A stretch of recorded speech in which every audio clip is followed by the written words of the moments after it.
बच्चों, मैंने second period में अलंकार की बात किया था। उस चर्चा में हमने अंत में बताया था कि हमारे अलंकारों में से 3 प्रकार के अलंकार होते हैं। पहला हमने बताया था कि शब्दालंकार, और दूसरा अर्थालंकार, और तीसरा हमने उभयालंकार बताया था, जिसमें शब्दालंकार में वर्ण और शब्द का चमत्कार होता है। अर्थालंकार में बताया था कि अर्थ की प्रधानता होती है, और जो उभयालंकार होता है उसमें शब्द और अर्थ दोनों का चमत्कार होता है, इसलिए इसे उभयालंकार कहते हैं। उभय माने होता है दोनों। आज हम उसी सीरियल में देख रहे हैं कि हम शब्दालंकार के प्रकार देखेंगे। शब्दालंकार को भी कितने भागों में डिवाइड किया गया है, बांटा गया है। तो पहला है अनुप्रास अलंकार, यमक अलंकार, पुनरुक्ति प्रकाश अलंकार, श्लेष अलंकार। इसी कड़ी में आगे वीप्सा अलंकार भी आता है, लेकिन अभी हमारे इस कोर्स में इंटर तक हमको ऐसी कोई जरूरत नहीं कि वीप्सा अलंकार की कहीं जरूरत पड़ सके, इसलिए मैंने उसका नाम नहीं लिया। इसके बाद हम अनुप्रास अलंकार की परिभाषा देखते हैं, जो कॉमन रूप से। वैसे तो जैसे हम कक्षा 10 पास करते हैं तो अनुप्रास अलंकार के 5 भेद बताए गए। छेका अनुप्रास, वृत्त्यानुप्रास, लाटानुप्रास, श्रुत्यानुप्रास और अंत्यानुप्रास। लेकिन यहाँ हम कुछ कॉमन रूप से मात्र 3 अनुप्रास अलंकारों के भेदों पर हम चर्चा करने जा रहे हैं। यहाँ पर अनुप्रास अलंकार की जो कॉमन परिभाषा है, जहाँ किसी वर्ण या अक्षर की आवृत्ति एक या एक से अधिक बार होती है, वहाँ अनुप्रास अलंकार होता है। यह एक कॉमन परिभाषा है।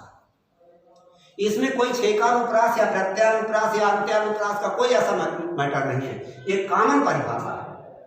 आवृत्ति माने होता है दोहराना। इसी के तौर पर जब हम कोई उदाहरण देते हैं तो यहाँ पर जो हमने पहला उदाहरण दिया है, इस पहले उदाहरण में देखते हैं कि ये हमारे महाकवि सूरदास जी की काव्य पंक्ति है। इसके काव्य पंक्ति में 2 शब्द पहले शुरू में आए हैं। देखते हैं कि कहत कत परदेसी की बात। जहां पर कहत कत लिखा हुआ है, देखिए उसमें का वर्ण की आवृत्ति एक बार हुई है। पहले तो ऑलरेडी ये का है, अब दोहराया कितनी बार गया? एक बार। जहां कोई वर्ण एक बार दोहराया जाता है वहां पर छेकानुप्रास ही होता है। कॉमन रूप से अनुप्रास अलंकार है, लेकिन जहां भेदों पर अगर कोई मैटर आ जाए तो वहां पर छेकानुप्रास ही हम उसको कहेंगे। इसी तरह से अगला उदाहरण है तरन तनुजा तट तमाल तरवर बहुछाय। हमने उस दिन चर्चा किया था कि अगर किसी स्त्री को अच्छे वस्त्रों से सुसज्जित कर दिया जाता है, उसको अच्छे जेवर पहने, आभूषण पहना दिए जाते हैं, तो उसका शारीरिक सौंदर्य जो है उसका बढ़ जाता है, देखने में खूबसूरत लगती है।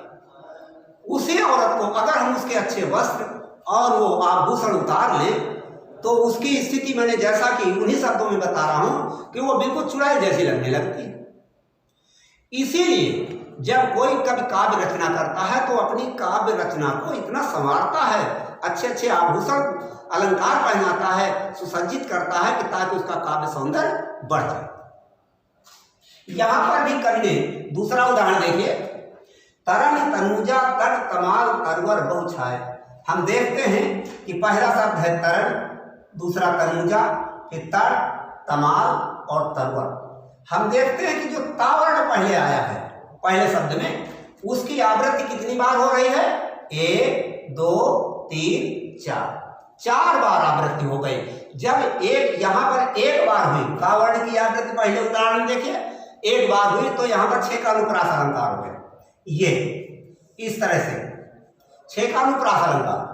और दूसरे उदाहरण में हम देखते हैं कि ता वर्ण की आवृत्ति 1 2 3 4 यानी एक से अधिक बार। हमने क्या लिखा?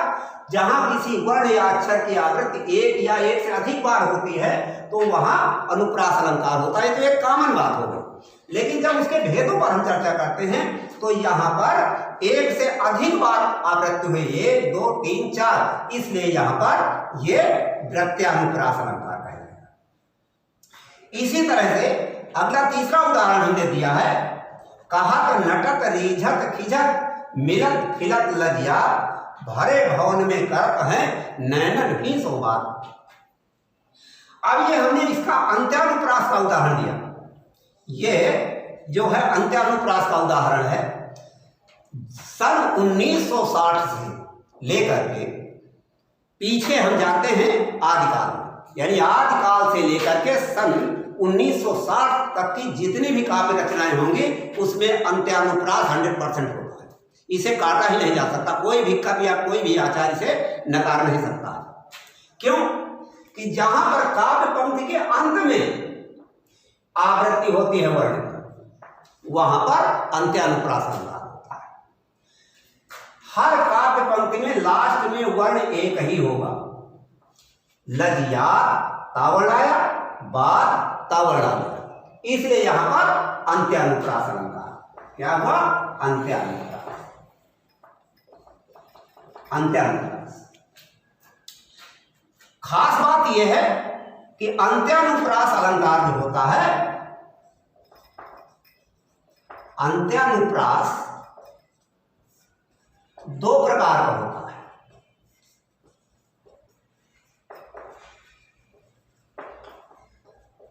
नंबर 1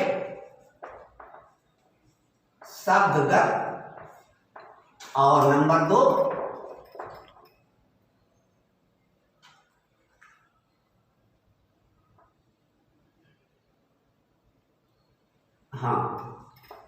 पदगत अंत्यानुप्रास।